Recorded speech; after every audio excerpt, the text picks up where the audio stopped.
जैसे वो कहते हैं ना, नहीं टाइम तो 5 बजे का है ना, 5 में भी 5:30 तक आ रहे हैं।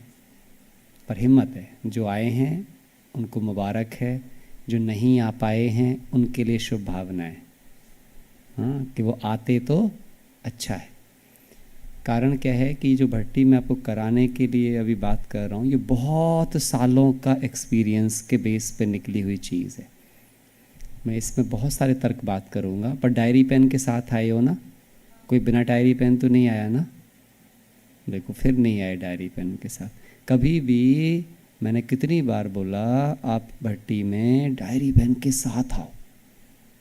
क्योंकि देखिए, हम में से कोई किसी का दिमाग कंप्यूटर तो है नहीं कि भाई वो सब एकदम सुनेगा और सब छाप के ले जाएगा। और आपको मैं बताऊं, आपके दिल में बहुत सारी बातें आएंगी कि आपका मन करेगा कि मैं लिख लूं। और जब आप उसे लिखोगे नहीं तो आपको पता है, इस हॉल से बाहर जाते ही भूल जाओगे। आप भूल जाओगे, निश्चित भूल जाओगे।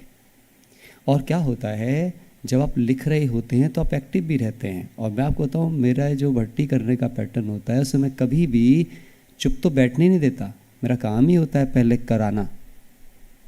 क्योंकि जब आपकी कर्मेंद्रियां इन्वॉल्व होती हैं किसी सही काम में, तभी वो शांत हो सकती हैं। कितने मानते हैं इस बात को?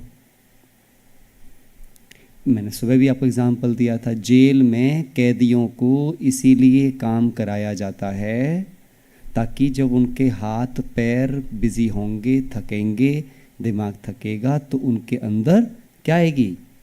हाँ, उनका काम करने का जो पैटर्न है, उनकी जो मेहनत है, वो मेहनत का फल मीठा जो कहा गया है, तो उनकी जिंदगी का फल भी मीठे में कन्वर्ट होगा। तभी कहा जाता है, दो सिद्धांत समझ जाओ, खाली दिमाग शैतान का घर, मेहनत का फल मीठा। इसीलिए उनको खाली नहीं छोड़ा जाता, ताकि मेहनत करा के उनके दिमाग को ट्यून्ड कर दिया जाए। और फिर उन्हें मीठा फल के रूप में क्या दिया जाता है कि जब वो करके किसी फल को पाते हैं तो उससे उनके अंदर पॉजिटिव बदलाव आते हैं। जहाँ पर भी इस तरह की प्रक्रियाएं प्रॉपर तरीके से की जाती हैं। और वहाँ पे बुरे लोग भी मिल सकते हैं उनको। ऐसे ही हम भी हैं। हम सब भी कहाँ पर हैं इस समय? रावण की, कहाँ हैं हम सब? जोर से बोलो, कहाँ हैं हम सब? रावण की जेल में। हमें लगता है कि हम फ्री हो गए हैं। आज की जो भट्टी है, मैं आपको यही दिखाने वाला हूँ कि अभी भी हम 7 तालों के अंदर हैं, 6-6 बेड़ियों में बंधे हुए हैं। और सबसे बड़ी बात मेरे भाई बहनों, आपको समझनी ये है, जो चाहे ऑनलाइन सुन रहे हैं चाहे ऑफलाइन सुन रहे हैं, मैं चाहता हूँ जितने भाई बहन आ सकते हो, कोई कहीं सुन भी रहे हैं, उनको आना चाहिए। आज की भट्टी को हम बहुत डेप्थ तक लेके चलेंगे, क्योंकि हमारे पास टाइम भी है। टाइम है ना सबके पास? हाँ, 7:30 बजे तक आराम से। तो हम गहराई से आज पे बात करेंगे। पहली बात हम आज आपसे करने वाले हैं, आप सामने एक लाइन पढ़ रहे होंगे, क्या लिख रहा है? An incredible connection. मतलब क्या हुआ इसका? कि एक आश्चर्यचकित कर देने वाला, अविश्वसनीय है ना, जिसमें विश्वास ना होता हो, ऐसा कनेक्शन की अगर मैं बात करूं तो वो 2 चीज़ों के बीच में है, जो दिखाई नहीं देता लेकिन कनेक्शन है। क्या आपको इलेक्ट्रिसिटी और लाइट के बीच कनेक्शन दिख रहा है? किसी को दिख रहा है? बोलो। क्या किसी को, आपको आत्मा और शरीर के बीच कोई कनेक्शन दिख रहा है? दिख रहा है, इन आंखों से। इन आंखों से, नॉलेज की आंखों से पता है। You knowing but can't seeing. आप जानते हो लेकिन देख नहीं सकते। मैं सही बोल रहा हूं आप सबसे? तो किसके किसके बीच का कनेक्शन है जो हमारी जेलों से मुक्ति करेगा? जेलों से मुक्ति करेगा। और ये जेलें पैदा कहां से होती हैं, आज पहले ही जानोगे। आज आपको कई सारी ऐसी बातों के बारे में जानने का मौका मिलेगा। सबसे पहले ये इमेज देखो सामने, सब केंद्रित हो जाओ सामने, बस पॉइंट ऑफ लाइट को देखो। ये पॉइंट ऑफ लाइट किसकी है? किसकी है पॉइंट ऑफ लाइट? ये किसका सिंबल है? अच्छा, मैंने यहाँ से चेंज किया, वहाँ से नहीं किया। अब होगा? अच्छा, अभी चेंज नहीं हो रहा है, मेरे को लगा चेंज हो गया।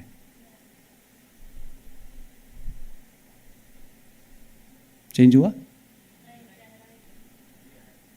हाँ ठीक है, बस इतना ही छोड़ना है अभी।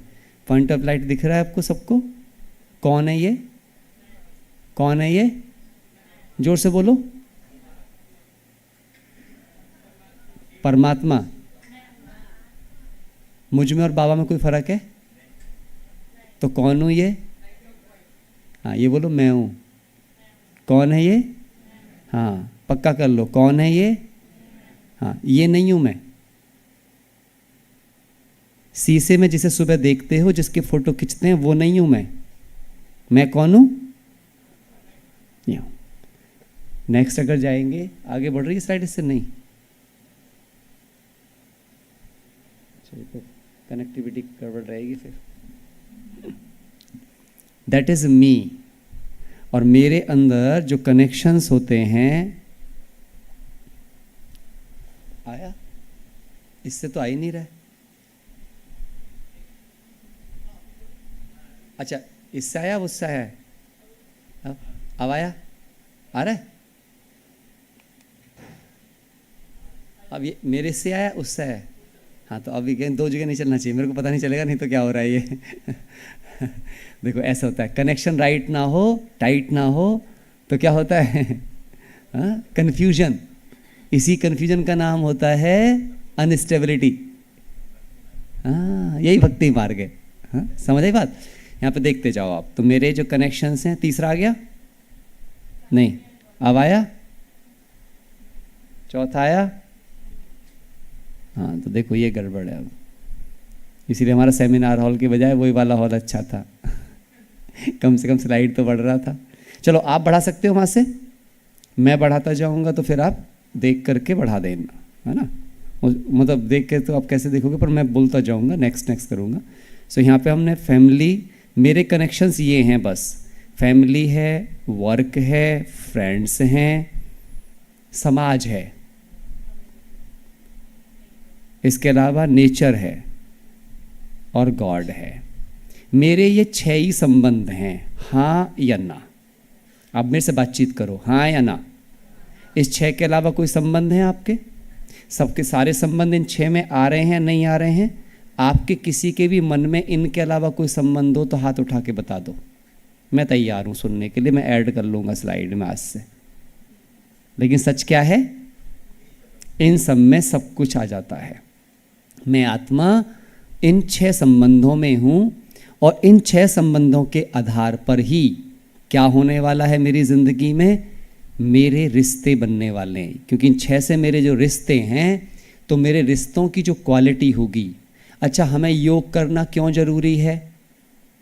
हाँ योग करना क्यों ज़रूरी है हमें? योग क्या है? बाबा क्या कहते हैं? बाबा की बात बताओ मुझे, योग क्या है बाबा के हिसाब से? परमात्मा की प्राप्ति। और क्या है? अच्छा बाबा कौन सा योग सर्वश्रेष्ठ कहते हैं दुनिया के अंदर रहते हुए?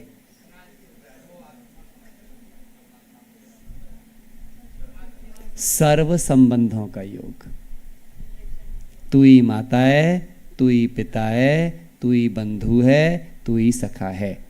हमारी सच्ची पवित्रता कब आएगी? मेरा तो एक, दूसरा ना कोई।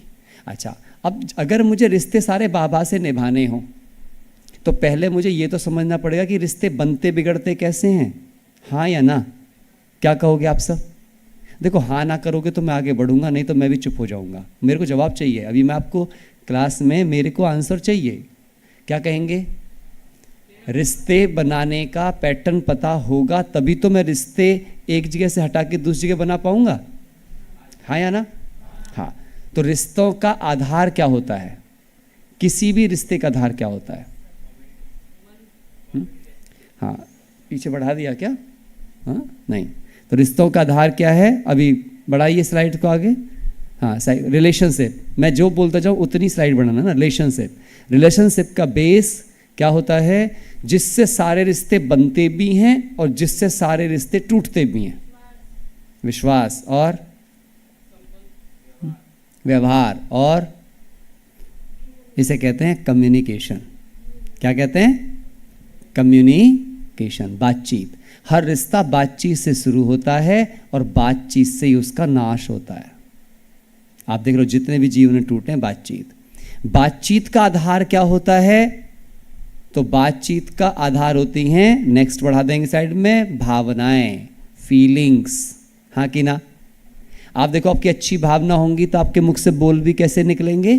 अच्छे। आपकी शांतचित्त भावना होंगी, मीठी भावना होंगी, प्रेमपूर्ण भावना होंगी तो आपके मुख से बोल भी कैसे निकलेंगे? ऐसे। अब आपकी क्रोध की भावनाएं होंगी तो आपके बोल भी कैसे निकलेंगे?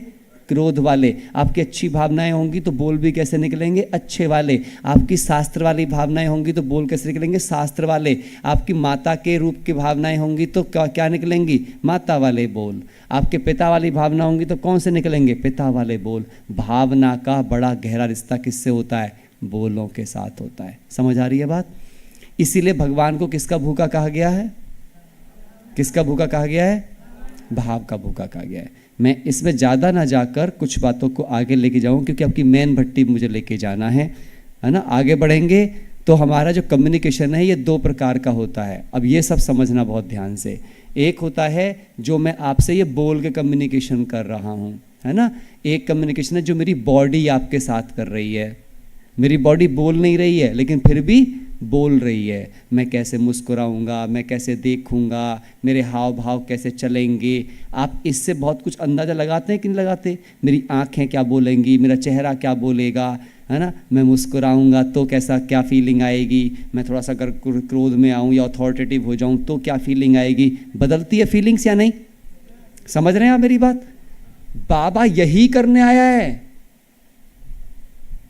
बाबा बेसिकली क्या कहता है? तुम्हारे चाल चलन को बदलने आया है, मेरे बोल बदलने आया है, मेरे संकल्प बदलने आया है, मेरे कर्मा बदलने आया है, मेरी बॉडी लैंग्वेज बदलने आया है, मेरी पूरी पर्सनैलिटी बदलने आया है मेरा बाबा। हाँ या ना? क्या आप इसी पर्सनैलिटी के साथ देवता चले जाओगे जैसे आप हो? जा ही नहीं सकते। इसका मतलब साफ हो गया कि मुझे ये बदलना पड़ेगा। और मेरा बाबा किसका भूखा है? भावना का। तो इसका मतलब क्या हुआ? मुझे मेरी भावनाएं पहले बदलनी पड़ेंगी और मुझे मेरी भावनाओं को पहले समझना पड़ेगा। तो उसको समझने के लिए मुझे पहले अपने कम्युनिकेशन की ताकत पता है। बोलने का फर्क कुल 7% पड़ता है। इसलिए बाबा वाणी से ज़्यादा मनसा की बात करते हैं, इसलिए बाबा वाणी से ज़्यादा चाल चलन की बात करते हैं। आप देखो, मेरे को भी बहुत सारे भाई बहन आके बोलते हैं, भाई जी बहुत अच्छा बताया। सच बताना ईमानदारी से, आप मुझे 3-4 दिन सुन रहे हो, क्या मैं सिर्फ बताता ही हूँ या मेरे में है भी थोड़ा बहुत? बस नहीं भाई, अब ये मैं जज नहीं करूंगा, सब मिलके, क्योंकि किसी ने मेरे से क्या पाया है वो दूसरा मुझे बताएगा। कई बार मुझे नहीं पता चलेगा कि मैं क्या हूं। एम आई राइट और रॉन्ग? और झूठा व्यवहार आप कितनी देर तक कर सकते हो? दिन, 2 दिन, 4 दिन, लेकिन रोज रोज तो झूठा शायद कर पाना इतना संभव नहीं है। ये समझना है। कहने का मतलब क्या हो गया कि अगर मेरा नॉन वर्बल भी, मेरी बॉडी लैंग्वेज भी, मेरा व्यवहार भी, मेरी बातचीत भी मैच करेगी, इसे योगी कहेंगे। योग की स्थिति जितनी अच्छी बढ़ती जाएगी उतना आपकी वर्बल कम्युनिकेशन, मतलब आपके बोल और आपकी चाल चलन क्या होती जाएगी? एक होती जाएगी। यदि बोल अलग रहे हैं और चाल चलन अलग चल रही है, इसे ही बाबा कहते हैं ड्यूअल पर्सनैलिटी, द्वैत भाव। और जब लिख लो इस बात को बड़ा बड़ा करके, जब तक मुझ में द्वैत भाव है मैं अद्वैत दुनिया में जाने के लायक बन नहीं सकता, क्योंकि वो दुनिया एक मत की दुनिया है, एकाग्रता की दुनिया है। क्लियर है? हाँ। अब इसका आधार, अब कम्युनिकेशन का आधार क्या है? हमारी भावनाएं। अब देखो, भावना आप में आएंगी 2 प्रकार की, लिख लो इसको अपने पास अलग से। एक आएंगी स्क्रिप्टिंग, है ना? फीलिंग आ गया ना पीछे, फीलिंग आ गया। फीलिंग को अब आगे जाएंगे तो फीलिंग आएगी हमारे पास 2 तरह की, एक होंगी स्क्रिप्टिंग भावनाएं, एक होंगी नॉन स्क्रिप्टिंग भावनाएं। इसको जरूर पकड़ लेना आप सारे भाई बहन। यदि आपको ऊंचा योगी बनना है, लिख लो सब बड़ा बड़ा, तो मेरी भावनाएं दूसरे डिसाइड ना करें, मेरी भावनाएं मैं डिसाइड करूं। कई बार हम कहते हैं ना, उसने ऐसा कहा ना तो मेरे को गुस्सा आ गया। उसने ऐसा किया ना तो मेरे को ऐसा लगा। इसका मतलब क्या हो गया? कौन डिसाइड कर रहा है मेरी भावनाएं? मेरे डायलॉग कौन बुलवा रहा है मुझसे? या तो सिचुएशन मुझसे डायलॉग बुलवा रही है, लोग डायलॉग बुलवा रहे हैं मुझसे, परिस्थितियां डायलॉग बुलवा रही हैं मुझसे, है ना, भोजन डायलॉग बुलवा रहा है मुझसे। मतलब क्या हो गया? बाहर की चीज मेरे डायलॉग सेट कर रही है, ऐसा है कि नहीं? जबकि मेरी चीज से बाहर के डायलॉग आने चाहिए या सामने वाले से मेरे डायलॉग आने चाहिए? मतलब मेरी वजह से आने चाहिए या सामने वाले की वजह से आने चाहिए? अच्छा मुझे बताओ, विचारों से वस्तु है या वस्तु से विचार हैं? जोर से बोलो। इसका मतलब क्या चीज हुआ कि वस्तु का प्रभाव विचार पर पड़ना चाहिए कि विचार का प्रभाव वस्तु पर? और विचार का क्रिएटर मैं हूं या कोई वस्तु मेरे से विचार क्रिएट करवाएगी?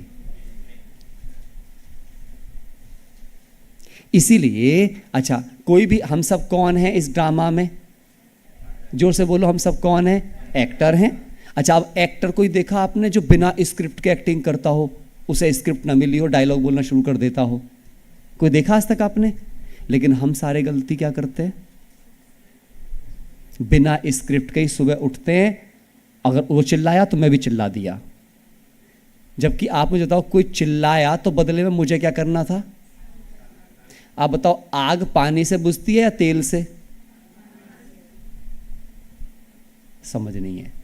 तो इसीलिए जब मैं लिख करके आपसे योग करने की बात करता हूं तो मेरा मतलब यही होता है, मैं तो सुबह सुबह ही अपने पूरे ब्रेन की स्क्रिप्ट लिख देता हूं, चारों सब्जेक्ट बाबा के बुद्धि में रखकर। मेरा देखो, मेरा लक्ष्य क्या होता है, मैं आपको बहुत सिंपल बता देता हूं। सारे भाई बहन चाहो तो लिख सकते हो और अपनी पूरी जिंदगी इन 8-10 चीजों के अंदर कर लेना। आपकी जिंदगी में दुख एंटर कर जाए तो मुझे बता देना आप। पहला, मैं बाबा के चारों सब्जेक्ट अपने सामने लिख लेता हूं। स्क्रिप्ट तैयार करनी है ना मुझे, क्योंकि मेरी जिंदगी में मुझे क्या बनना है? पास विद ऑनर बनना है। किस में? चारों सब्जेक्ट में, हाँ कि ना? दूसरा, मैं लिखता हूं